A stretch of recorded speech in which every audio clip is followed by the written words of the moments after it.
सावन न जइबू का बोलबम पहले से रहू तैयार तू हरदम। अरे अब का बताई ना जइबू आ गइले सावन न जइबू का बोलबम पहले से रहू तैयार तू हरदम। भाभी बात न बुझाता है। सुनिए कि जब जब सावन आता है बोला मोगा जब के पगलाता है कि जब जब सावन आता है बोला मोगा जब के पगलाता है। अरे गांजा पिए तो महाकाल में भक्त है हो।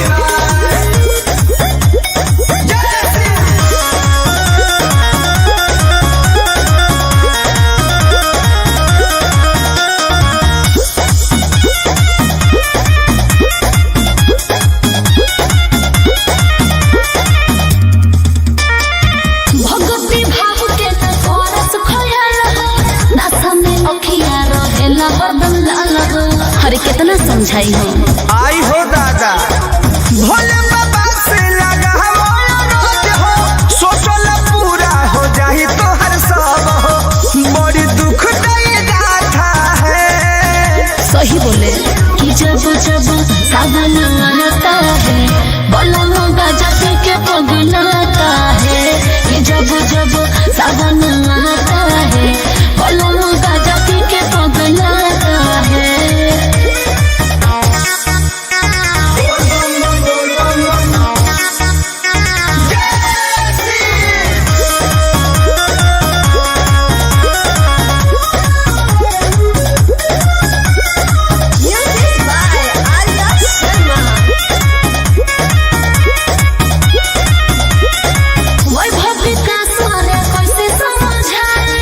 अपना प्रमोद के कैसे मनाई। अरे अब तो बस भोले बाबा के आसरा बा।